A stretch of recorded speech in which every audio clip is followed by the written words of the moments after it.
제 지인분 중에서 이제 자녀가 있는데 그 자녀가 학교에서는 지금 1등급 받고 매우 성적이 우수한 친구거든요. 근데 그 친구랑 같이 해외여행을 가서 식당에 갔는데 이 아이가 엄마 이거 하나 더 달라고 어떻게 얘기해? 이렇게 얘기를 했다는 거예요. 그러니까 어머니 막 속이 터져서 네.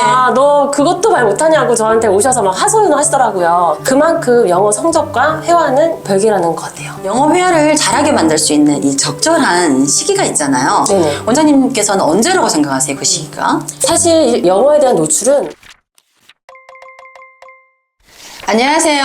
오늘은 20년간 영어 교육에 전념하셨고 또 현재는 설해마을에서 어학원을 운영하고 계시는 조진영 원장님을 모시고 오늘 아이들의 영어 공부에 대해서 확실하게 좀 이야기를 해보려고 합니다. 네, 원장님 반갑습니다. 반갑습니다. 네, 자기소개 한번 해주세요. 네, 안녕하세요. 저는 서초구에서 어학원을 운영하고 있고 영어 독서 토론을 지도하고 있는 조진영 원장입니다. 반갑습니다, 원장님. 반갑습니다. 네. 오늘 말씀해 주실 내용이 어떤 분들에게 도움이 되실까요?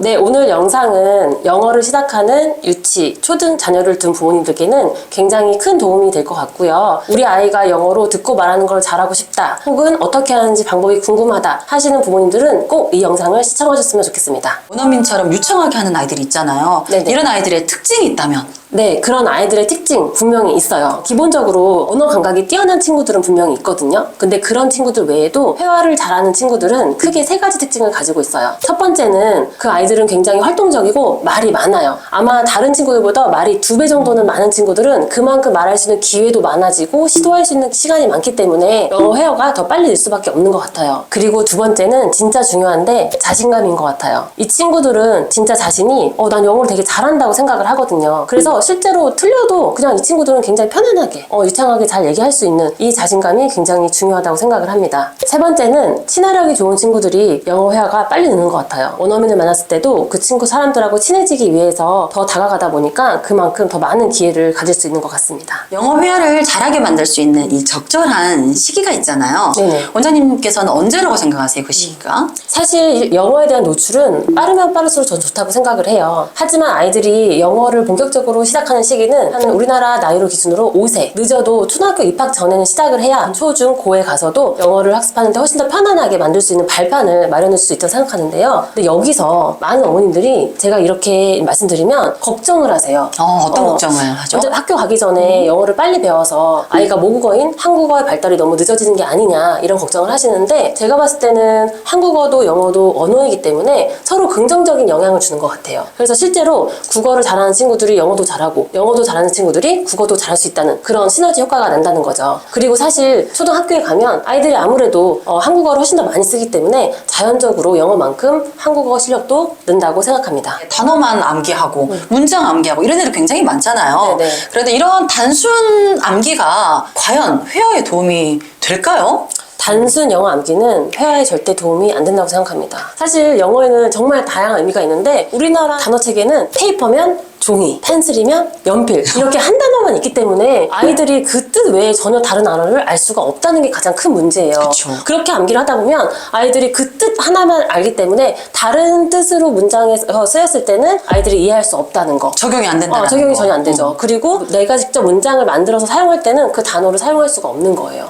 그런 점이 좀 가장 안타까운 것 같아요. 영어 같은 경우에는 특히 회화에서는 인풋과 아웃풋 중에서 어떤 게 더 중요하다고 생각하세요? 사실 회화도 배워야 할 수 있는 거기 때문에 둘 다 중요하지만 굳이 하나를 꼽으라면 저는 아웃풋이라고 말씀드리고 싶어요. 저희가 흔히 리스닝, 리딩은 리셉티브 스킬이라고 해서 받아들이는 스킬이라고 해요. 네. 그리고 스피킹, 라이팅은 프로덕티브 스킬이라고 해서 내보내는 스킬이라고 하거든요. 근데 내가 아무리 단어를 많이 알고 영어를 많이 알면 뭐합니까? 입으로 내보내지 못하면 회화가 될 수가 없잖아요. 그렇기 때문에 저는 인풋보다는 훨씬 더 아웃풋이 중요하다고 생각합니다. 영어 공부를 할 때 인풋은 어떻게 해야 되고 또 아웃풋은 어떻게 해야 될까? 이게 또 우리 어머님들 고민이시란 그쵸, 말이에요. 맞아, 고민 안 하시는데, 네. 어떤 것을 하면 좋을까? 제가 유창한 회화를 위한 좀 팁을 드리자면, 요즘에 아이들한테 이렇게 애니메이션 같은 거 이제 시청을 많이 노출시켜 주시잖아요. 분명히 아이들의 흥미를 이제 끌어올리기 위해서 이제 애니메이션 시청은 매우 좋은데, 사실은 저는 그보다 아이들이 어떤 책의 원서의 음원을 들으면서 실제 그 책을 눈으로 따라 읽고 본인이 직접 입으로 말해보는 게 실제 회화에는 가장 도움이 많이 된다고 생각을 해요. 여기서 부모님들이 꼭 주의해야 할 사항은 아이에게 너무 어려운 컨텐츠의 영화나 책으로 노출을 시켜주시면 안 된다는 겁니다. 아이들은 사실 내가 잘 이해하고 재미가 있어야 이거 그쵸. 따라하고 싶은데 너무 어려우면 사실 따라하기도 힘들고 이해하기도 힘들겠죠. 그래서 그렇게 얼마큼 하라는 거죠? 양은 제가 봤을 때 하루에 30분이면 딱 적당한 것 같아요. 30분? 너무 적지 않나요? 30분? 30분 매일이니까. 아, 매일 매일 30분. 하면 일주일이면 3시간 반. 사실은 하루에 많은 양을 하는 것보다는 매일매일 적은 양을 꾸준히 하는 게 중요하다고 생각합니다. 영어를 아이만 공부하게끔 하지 말고 우리 학부모님들도 같이 해주면 좋잖아요. 그쵸. 근데 우리 학부모님들은 이미 뇌 발달이 끝났단 말이야. 이런 학부모님들도 좀 영어를 공부를 잘 하려면 어떤 방법이 있을까요?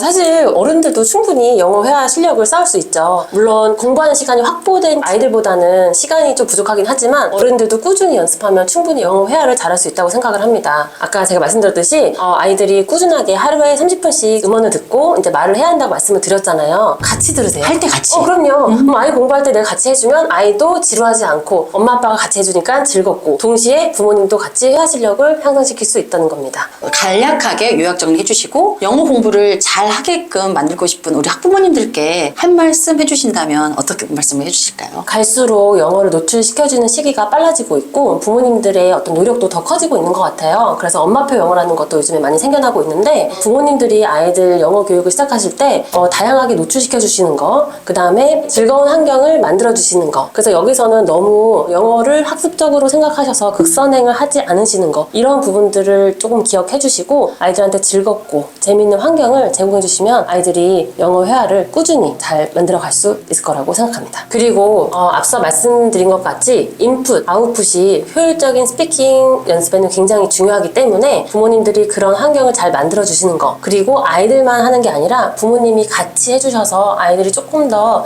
영어를 배우는 즐거움을 가질 수 있도록 해주시면 좋을 것 같습니다.